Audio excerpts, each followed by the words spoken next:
Hello student, welcome to our exam B. आज के इस वीडियो में हम डिस्कस करेंगे परसेंटेज टॉपिक। परसेंटेज एक ऐसा टॉपिक है जिसे क्वांट की रूट कहा जाता है। इस टॉपिक का इन्वॉल्वमेंट हर चैप्टर में होता है और बेसिकली अगर हम बात करें DI totally depend on percentage होती है। तो ये टॉपिक हमारा क्वांट में सबसे इम्पॉर्टेंट कंसीडर होता है। आज हम इस टॉपिक पे बेस कुछ क्वेश्चन डिस्कस करेंगे जो हमारे एग्जाम के पॉइंट ऑफ व्यू से काफी इम्पॉर्टेंट है। चलिए देखिए हमारा फर्स्ट क्वेश्चन क्या है। तो फर्स्ट क्वेश्चन है, a person spend 12.5% of the income on rent and 16.2/3% remaining money spend on shoes and 11.1/9% of the remaining money on travelling and finally he save आपके पास 25,200 rupees. Find the total income. हमारे पास क्या है, एक person जो अपनी income का 12.5% rent पे स्पेंड करता है and rest of the amount का 16.2/3% शूज पे स्पेंड करता है and rest of the amount का फिर जो रिमेनिंग अमाउंट रहता है उसका 11.1/9% ट्रैवलिंग पे स्पेंड करता है। उसके बाद उसके पास जो सेविंग्स बचती है एज ए सेव अमाउंट जो रह जाता है वो 25,200 रुपीज रह जाता है। Find the total income. हमें टोटल इनकम बतानी। तो देखिए इस तरीके के क्वेश्चन में अगर हम टोटल इनकम 100 यूनिट मानते हैं तो पॉइंट ये है कि 100 का 12.5 इज 12.5 जो एक डेसिमल वैल्यू है। Rest of the amount again क्या हो जाएगा, तो रेस्ट ऑफ द अमाउंट आपके पास 87.5। अगर हम टोटल इनकम कितनी लेते हैं, टोटल इनकम इज 100 यूनिट। तो 100 का 12.5 इज 12.5। ठीक है, जो किस पे स्पेंड करता है, रेंट पे। ठीक है, rest of the amount is 87.5। इसका 16/2/3। अगेन अगर 87.5% कहें या 87.5 यूनिट कहें, इसका 16/2/3 एक डेसिमल वैल्यू फाइंड करना कैलकुलेशन हमारे लिए क्या हो जाएगी, डिफिकल्ट। तो जब भी आपके पास टोटल वैल्यू के का 12.5 देन 16.2 16.66 ये 16/2/3 अगर ऐसी डेसिमल वैल्यू में डिस्ट्रीब्यूशन या डिवाइडेशन दिया होता तो इस केस में हम क्या करते हैं, कभी भी टोटल इनकम 100 एज्यूम नहीं करते। हमें अगर इन कुछ एज्यूम ही करना है तो कभी भी हम क्या है 100 एज्यूम नहीं करते हैं। क्या एज्यूम करते हैं, तो देखिए हमारे पास जो ये फ्रैक्शंस है ना, इनके डिनोमिनेटर का एलसीएम 12.5 is 1/8, 16/2/3 is 1/6 और 11/1/9 is 1/9। ट्राई कीजिए कि एलसीएम के बजाय आप इनके डिनोमिनेटर की multiply as a total income consider करें तो आपकी कभी भी कैलकुलेशन में कोई प्रॉब्लम नहीं आएगी। तो अगर आपको इस क्वेश्चन को कुछ वैल्यू को एज्यूम करके करना है तो 100 यूनिट नहीं, इनके डिनोमिनेटर की मल्टीप्लाई उतने एक्स आप टोटल इनकम एज्यूम कर सकते हैं। पर वो भी इसके एग्जाम की अप्रोच नहीं है। एग्जाम की अप्रोच बेसिकली क्या है, हम टोटल इनकम क्या मान लेते हैं, एक्स। टोटल इनकम क्या मान लेते हैं, एक्स, जिसका आप एक्स भी मान सकते हैं 100x भी मान सकते हैं, बट बेस्ट इज एक्स। ठीक है, तो आपके पास एक्स का 12.5% रेंट पे 12.5% की जो फ्रैक्शन होती है ना वो 1/8 क्या बताती है कि टोटल इनकम 8 है ना, उसमें से 1 यूनिट वो रेंट पे स्पेंड कर रहा है। तो रेस्ट ऑफ द अमाउंट, अब मुझे रेस्ट ऑफ द अमाउंट क्यों चाहिए, क्योंकि रिमेनिंग का 16/2/3। नेक्स्ट क्वेश्चन के लिए हमें रिमेनिंग डाटा चाहिए। जो रेंट पे स्पेंड हुआ ना उसकी वैल्यू का अब आगे कोई यूज नहीं है। जो रेंट में हमने पे कर दिया ना 1 यूनिट, उसका यूज नहीं है, रेस्ट ऑफ द अमाउंट। तो 8 में से 1 यूनिट रेंट पे कर दिया तो rest of the amount is 7/। अब ये रिमेनिंग अमाउंट रह गया, इसका 16/2/3% किस पे स्पेंड हो रहा है, शूज पे। 16/2/3% की फ्रैक्शन होती है 1/6। 1/6 क्या बताती है, अगर 6 unit is total rest of the amount तो 1 यूनिट उसमें से शूज पे स्पेंड हो रहा है, तो रेस्ट ऑफ द कितना रह जाएगा। क्यों रेस्ट ऑफ द चाहिए, क्योंकि इसका 11/1/9% किस पे है, ट्रैवलिंग पे, इसलिए हमें रेस्ट ऑफ द चाहिए। तो 6 में से 1 सब्ट्रैक्ट करेंगे तो 5/6। ये आपके पास रेस्ट ऑफ द अमाउंट। ठीक है, ये आपके पास किस में स्पेंड होता है, शूज पे। अब इसका 11/1/9% किस पे स्पेंड होगा, ट्रैवलिंग पे। ठीक है, तो रेस्ट ऑफ द अमाउंट कितना रह जाएगा, तो rest of the amount is, इसकी फ्रैक्शन कितनी होगी, 1/9। 1/9 का रेस्ट ऑफ द अमाउंट आपके पास 1/9 अब क्या डिफाइन कर रहा है, 9 यूनिट इज टोटल, जिसमें से 1 यूनिट वो ट्रैवलिंग पे। तो अब रेस्ट ऑफ द जो सेव करेगा वो कितना होगा, 8/। और सेविंग्स आपको कितनी दी है, 25,200। बस इसे सिंप्लीफाई करेंगे, 8 से 8 कैंसिल आउट, 7 से इसे सिंप्लीफाई सबसे पहले करेंगे तो आपके पास ये 3 टाइम्स। ठीक है, और ये आपके पास 6 टाइम और उसके बाद 3600। 5 से इसे सिंप्लीफाई करेंगे तो किसी भी वैल्यू को 5 से डिवाइड करना, उसका ट्वाइस 360 का डिवाइस 720 और एक जीरो रिमूव करना। ठीक है, अब x की वैल्यू क्या आ जाएगी, 6 और 9 इंटू में 6 9 जा 54, 54 इंटू में 720। ठीक है, तो इसका आंसर आप लोग x क्या है, x हमने टोटल इनकम एज्यूम की थी। ठीक है, तो इसका आंसर आप लोग कमेंट बॉक्स में देंगे कि इसका आंसर क्या आएगा। चलिए नेक्स्ट क्वेश्चन देखते हैं। A labor works 60 hours per week and he earned 2400 rupees as a wages. If the per hour wages is increased by 40% and duration of the work is reduced by 16 to by 3%, find the percentage change in income. देखिए हमारे पास अगर हम किसी person की income wages के according define करते हैं तो इनकम इक्विवेलेंट क्या होता है, तो इनकम इक्विवेलेंट होता है पर आवर वेजेस इनटू में टाइम ड्यूरेशन। ठीक है, अब हमारे पास देखिए पर आवर वेजेस में जो इंक्रीमेंट है वो भी आपको गिवन है एंड टाइम ड्यूरेशन में जो डिक्रीमेंट है वो भी आपको गिवन है। फाइनल चेंज किस में पूछा जा रहा है, इनकम में। तो देखिए अगर दोनों में परसेंटेज में चेंज गिवन है और रिजल्टेंट में पूछा जा रहा है तो इन नंबर्स की कोई रिक्वायरमेंट नहीं होती।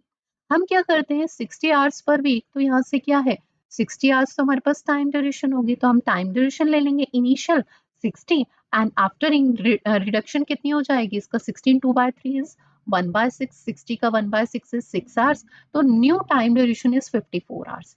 पर आवर वेजेस यहाँ से हम क्या है 60 डिवाइडेड बाय 2400 तो कितना आ जाएगा 400, तो उससे हम क्या फाइंड कर लेंगे पर आवर वेजेस, फिर उसमें जो इंक्रीमेंट है वो इम्प्लीमेंट। पर पॉइंट ये है कि नंबर्स से पहले हमें परसेंटेज से डाटा कुछ नंबर्स में, देन नंबर से अगेन परसेंटेज में, तो वाई जब हमें डायरेक्टली परसेंटेज में चेंजेस दिए और उसके रिजल्टेंट में हमसे चेंजेस पूछे जा रहे हैं तो हमें इसकी रिक्वायरमेंट ही क्यों है।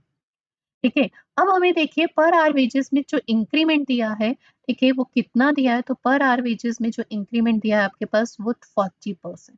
40% की फ्रिक्शन होती है 2/5। 2/5 क्या डिफाइन करती है, तो सबसे पहले मैं डाटा ले रही हूँ ओरिजिनल एंड देन न्यू। ठीक है, सबसे पहले हम डाटा क्या ले रहे हैं, ओरिजिनल एंड देन न्यू।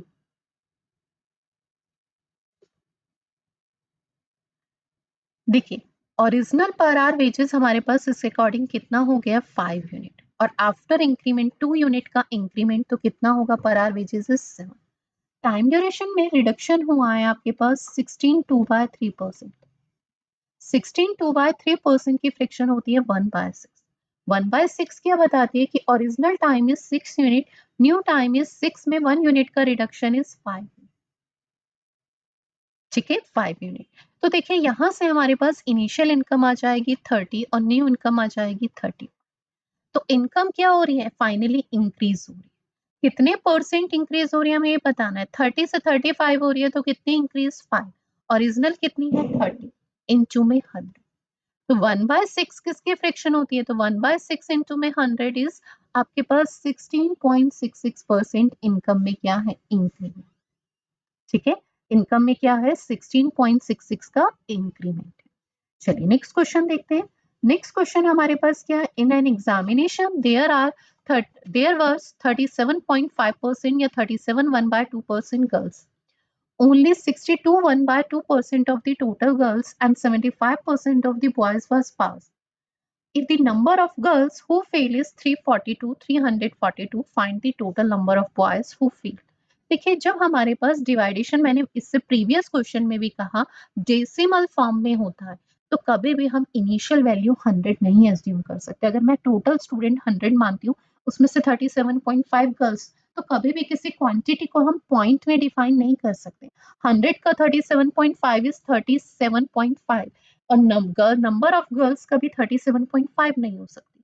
तो इस केस में मैंने क्या बताया कि जो ये फ्रैक्शंस होते हैं इनके पहले हम सिंप्लीफाई फॉर्म, 37.5% के सिंप्लीफाई फॉर्म इज 3/8, 62.5% के सिंप्लीफाई फॉर्म इज 5/8 एंड 75% की सिंप्लीफाई फॉर्म इज 3/8। इनके डिनोमिनेटर का एलसीएम तो कितना हो जाएगा आपके पास 64। इनके डिनोमिनेटर का एलसीएम कितना हो जाएगा 64, तो ये आपके पास टोटल स्टूडेंट हो जाएंगे। ठीक है, टोटल स्टूडेंट हो जाएंगे, टोटल स्टूडेंट इज 64। अब इसमें से देखिए आपके पास बॉयज एंड गर्ल्स की बात करते बॉयज एंड गर्ल्स की। 64 का 37.5% गर्ल्स है, 37.5% इज 3/8, 3/8 कितनी गर्ल्स हैं? 24।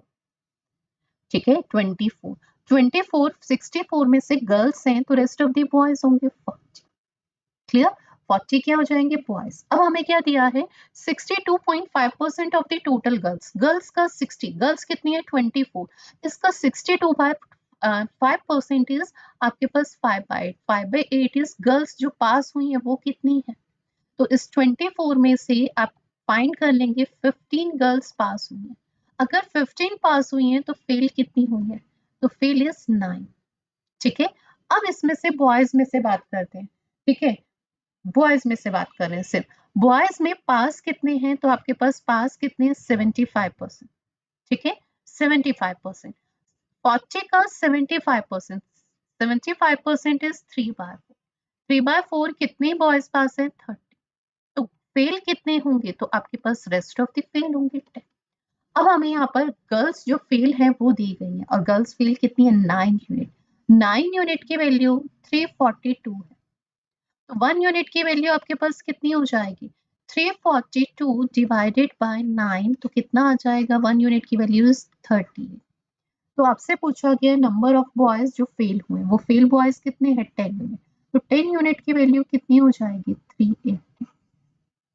ठीक है, तो answer is 380। Number of boys जो फेल हैं वो कितने हैं? 380।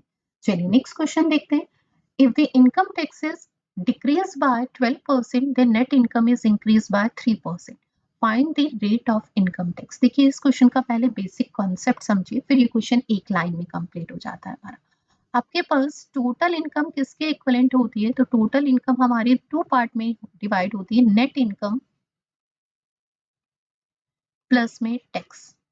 Tax is income tax. ठीक है, इनकम मिलने से पहले 2 पार्ट में हम टैक्स में सारी चीजें पीएफ वीएफ सब टैक्स में इंक्लूड कर रहे हैं, और नेट इनकम जो इन हैंड सैलरी होती है, और टोटल जो हमारा पैकेज होता है। ठीक है, इस अकॉर्डिंग अब देखिए हमारे पास क्या दिया है। अगर मैं कहती हूँ टोटल इनकम है 100 रुपीज, ध्यान से समझना, और नेट इनकम क्या है? 80%, तो 80 यूनिट होगा, और इनकम टैक्स कितना पे करें इस अकॉर्डिंग? 20 यूनिट। अब अगर गवर्नमेंट ने टैक्स को डिक्रीज किया है, पहले 20 टैक्स देती थी, अब 15 कर दिया। ठीक है, तो देखिए टोटल इनकम तो कभी चेंज नहीं होती ना, तो वो तो 100 रहेगी। तो जो ये 5 रुपीज टैक्स कम हुआ है, यही मेरी नेट इनकम में आके ऐड होगा। अब मेरी नेट इनकम कितनी हो जाएगी? 85। तो यही 5 रुपीज जो यहाँ डिडक्ट हुए वो यहाँ ऐड हुए। ठीक है, पर परसेंटेज में क्या ये 5 रुपीज ही थे? इन टर्म्स ऑफ परसेंटेज इसका वो जो परसेंटेज लेवल है वो चेंज हुआ होगा। अगर मैं कहूं कि मेरी नेट इनकम कितनी इंक्रीज हुई है, ठीक है, तो 80 से 85 हुई है, कितनी इंक्रीज हुई? 5। जो 5 यहाँ डिक्रीज हुआ वही तो इंक्रीज होगा, और ओरिजिनल कितनी थी? 80। तो ये कितना बना? 1/16। 1/16 किसकी फ्रैक्शन होती है आपके पास? तो 1/16 इज आपके पास 6.25%। तो नेट इनकम में जो इंक्रीमेंट है ना वो 6.25%। पर यही मैं कहूँ कि टैक्स गवर्नमेंट ने कितने परसेंट डिक्रीज किया है? ठीक है, तो टैक्स में जो डिक्रीमेंट है, ठीक है, वो कितना है? 15 से 20 से 15 हुआ है, 5 का डिक्रीमेंट। और ये किसके रिस्पेक्ट में? ओरिजिनल कितना था? 20 इंटू में 100। ठीक है, तो ये कितना हो जाएगा आपके पास? 1/4 25। अब पॉइंट समझना, यहाँ पे एक्चुअल जो आपको कॉन्सेप्ट समझना है, ये 5 रुपीज ही थे जो आपके टैक्स में कम हुए थे, और वही 5 रुपीज आपकी नेट इनकम में आके ऐड हुए। ठीक है, वही आपकी नेट इनकम में आके ऐड हुए हैं। पर अगर मैं नेट इनकम में इंक्रीमेंट कहूँ तो 6.25% का है, और अगर मैं टैक्स में डिक्रीमेंट कहूँ तो वो 25% का है, जबकि डिक्रीमेंट भी 5 रुपीज का, इंक्रीमेंट भी 5 का। पर इन टर्म्स ऑफ परसेंटेज दोनों का वजूद देखिए चेंज है। यानी इसका मतलब क्या है? जो पार्ट टैक्स में डिडक्ट हो रहा वही तो नेट इनकम में इंक्रीज हो रहा है।